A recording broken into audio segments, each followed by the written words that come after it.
ऋषभ पंत के लिए Matthew Hayden का एक बड़ा स्टेटमेंट है। नमस्कार दोस्तों, एक बार फिर आपका स्वागत है आपके अपने यूट्यूब चैनल पर।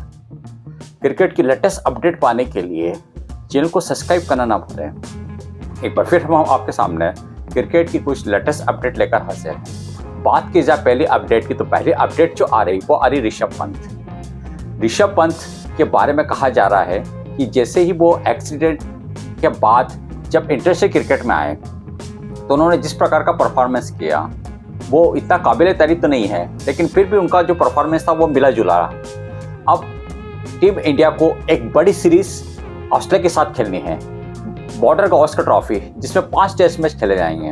इसके पहले यदि बात की जाए तो टीम इंडिया के साथ ऋषभ पंत ने जो टेस्ट मैच में एक गजब का परफॉर्मेंस करा था ऑस्ट्रेलिया के अगेंस्ट उनके घर पर। इसी पर मैथ्यू हेडन ने कहा है कि जो इंडिया और ऑस्ट्रेलिया के बीच 5 टेस्ट मैचों की जो सीरीज होनी है उसमें कहीं ना कहीं ऋषभ पंत एक इम्पोर्टेंट खिलाड़ी साबित हो सकते हैं, क्योंकि जिस प्रकार से उन्होंने परफॉर्मेंस लास्ट जो सीरीज हुई थी उसमें जो करा था उससे कहीं ना कहीं वो जरूर इंस्पायर होंगे और वे एक बड़े खिलाड़ी साबित हो सकते हैं। अगली अपडेट की बात की जाए तो अगली अपडेट जो आ रही मोहम्मद रिजवान जो कि पाकिस्तान के एक सफल विकेट कीपर माने जाते हैं और उन्होंने एक बड़ा रिकॉर्ड अपने नाम किया है। इस समय पाकिस्तान और बांग्लादेश के बीच 2 टेस्ट मैचों की सीरीज का पहला टेस्ट मैच खेला जा रहा है और जिस तरीके से बांग्लादेश की टीम ने 16 रन पर ही पाकिस्तान के 3 बड़े विकेट आउट कर दिए थे, तो लग रहा था कि बांग्लादेश की टीम कुछ बड़ा कमाल कर सकती है। लेकिन बाद के बैटर की बात की जाए तो उन्होंने शानदार बैटिंग करी और पाकिस्तान की यदि बात की जाए तो दूसरे दिन पाकिस्तान की टीम ने 448 रन 6 विकेट पर पारी डिक्लेयर की है। वहीं बात की जाए इस पहली इनिंग की, तो इसके अंदर एक समय पाकिस्तान की टीम 16 रन पर 3 विकेट गंवाकर एक बड़ी मुसीबत में फंसी हुई थी। उसके बाद मोहम्मद रिजवान, सऊद शकील, इन्होंने बड़ी अच्छी एक पार्टनरशिप की। और बात की जाए यदि मोहम्मद रिजवान की, तो मोहम्मद रिजवान ने एक बड़ा रिकॉर्ड अपने नाम किया है। बात की जाए पाकिस्तान के अगेंस्ट ठीक 15 साल के बाद 150 रन से अधिक किसी विकेट कीपर ने बनाए हैं।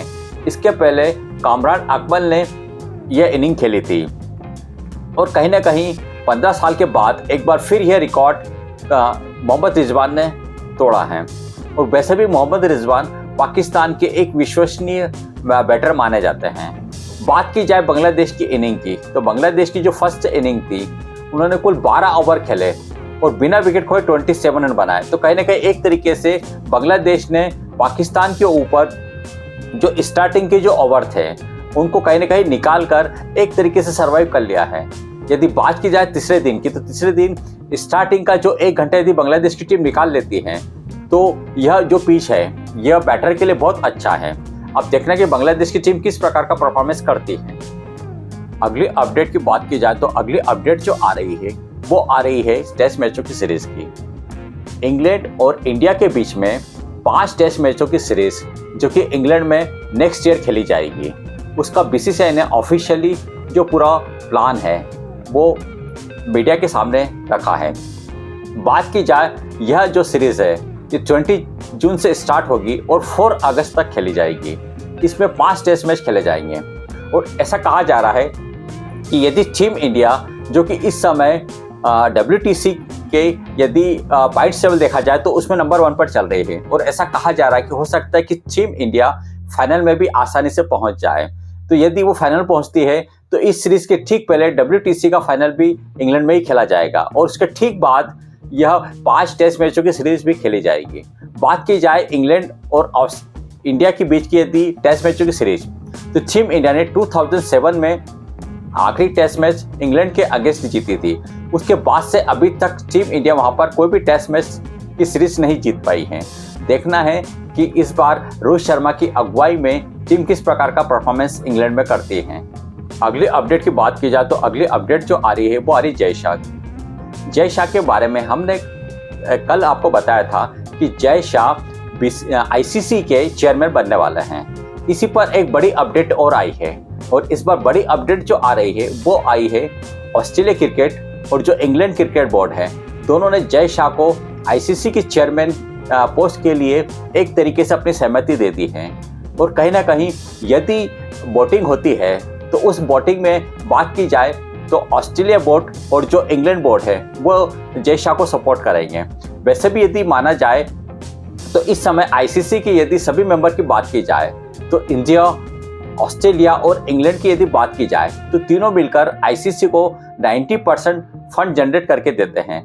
इसमें यदि बीसीसीआई की बात की जाए या इंडिया की बात की जाए तो टीम इंडिया 70% जो आईसीसी को फंड प्रोवाइड करती हैं। तो कहीं ना कहीं एक तरीके से लग रहा है कि जय शाह इस बार आईसीसी का जो चेयरमैन है उसका पोस्ट या उस पोस्ट के लिए जरूर सिलेक्ट हो जाएंगे।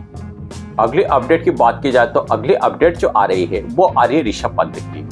जी हाँ, ऋषभ पंत के बारे में कहा जा रहा है कि इस समय वो दिल्ली कैपिटल्स के एज ए कैप्टन हैं, लेकिन ऐसे कैच लगाए जा रहे हैं कि हो सकता है कि वो दिल्ली कैपिटल की टीम को इस बार छोड़ दे।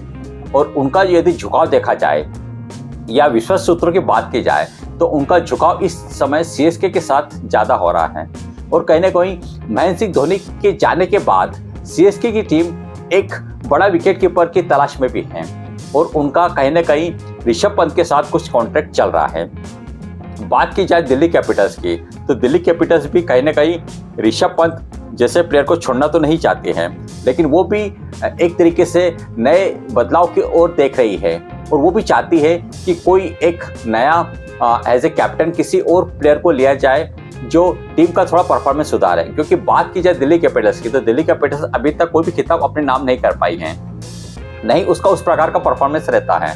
तो हो सकता है कि इस बार ऋषभ पंत स्पेशली सीएसके के साथ जुड़ जाएं। अगले अपडेट की बात की जाए तो अगली अपडेट जो आ रही है वो आ रही है राहुल द्रविड़ की। राहुल द्रविड़ ने एक बड़ी बात कही है। उन्होंने कहा कि हमने जो वनडे वर्ल्ड कप खेला था और जो T20 वर्ल्ड कप खेला था उसके कैंपेन में कोई बड़ा बदलाव नहीं किया था। बात की जाए तो उन्होंने आगे कहा कि जो 23 का वनडे वर्ल्ड कप हुआ था और उसमें जिस तरीके से हम प्लानिंग के साथ एक एग्रेसिव गेम खेल रहे थे उसी कैंपेन को हम जो T20 वर्ल्ड कप 24 में हुआ था उसमें भी हम ले जाने में कामयाब रहे। और मैंने इस संबंध में जो सीनियर प्लेयर थे प्लस जो कोचिंग स्टाफ था उनसे जरूर एक सलाह ली थी और उनका सबका यही कहना था कि टीम जिस प्रकार से वनडे वर्ल्ड कप खेली थी उसी प्रकार से T20 वर्ल्ड कप भी खेला जाए। और कहीं ना कहीं आपने देखा होगा कि उसी के कारण हम T20 वर्ल्ड कप जीतने में कामयाब रहे। तो एक तरीके से राहुल द्रविड़ ने सही भी कहा है, क्योंकि जिस प्रकार से अटैकिंग टीम इंडिया ने दोनों वर्ल्ड कप खेले हैं उसका रिजल्ट जरूर अच्छा रहा। बात की जाए 23 वनडे वर्ल्ड कप पे तो टीम इंडिया फाइनल तक पहुंची थी, वो तो बदकिस्मती से हम फाइनल हार गए थे। लेकिन यदि T20 वर्ल्ड कप की बात की जाए तो T20 वर्ल्ड कप में जरूर वो जो फार्मूला था वो सक्सेसफुल रहा। अब देखना है कि आने वाले समय में जो नए कोच गौतम गंभीर है वो किस प्रकार की प्लानिंग के साथ टीम इंडिया को लीड करते हैं। आज की आखिरी अपडेट की बात की जाए तो वो अपडेट है रोहित शर्मा की। रोहित शर्मा ने भी वर्ल्ड कप को लेकर एक बड़ा अपना स्टेटमेंट दिया है।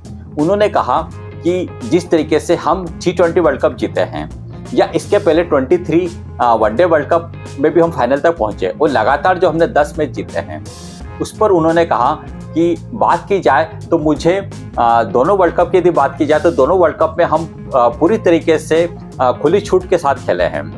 बात की जाए तो मैंने प्लेयर से बात की थी और मैंने प्लेयर को ये कहा था कि आप अपना एक जो नेचुरल गेम होता है वो खेलने के लिए आप बिल्कुल फ्री हैं, आप बिल्कुल फ्री होकर बिना किसी प्रेशर के साथ खेलें। क्योंकि उन्होंने आगे कहा कि मुझे जय शाह, राहुल द्रविड़ और अजित आगरकर का पूरा सपोर्ट मिला था। यदि अजित आगरकर की बात की जाए तो उन्होंने मुझको जो टीम मुझे चाहिए थी वो टीम दी। जय शाह की बात की जाए तो जय शाह ने मुझे पूरी खुली छूट दे रखी थी। वहीं बात की जाए राहुल द्रविड़ की तो राहुल द्रविड़ ने मुझे कोचिंग में पूरा सपोर्ट किया था और कहीं ना कहीं इसी कारण से हम 23 का जो वनडे वर्ल्ड कप था वो तो नहीं जीत पाए, लेकिन हमने उसमें फाइनल तक का जो सफ़र किया था। वहीं बात की जाए 24 का जो T20 वर्ल्ड कप है वो उसी के कारण हम जीत पाए हैं। तो कहीं ना कहीं मैं इन त्रिमूर्ति की यदि बात की जाए तो उनको इसका पूरा सपोर्ट देता हूं कि उन्हीं के कारण हम ये T20 वर्ल्ड कप जीते हैं। आज की अपडेट के बारे में आपकी क्या राय हमें कमेंट्स करके जरूर बताएं। साथ ही यदि आप चैनल पर पहले विजिट करें तो चैनल को सब्सक्राइब करना ना भूलें।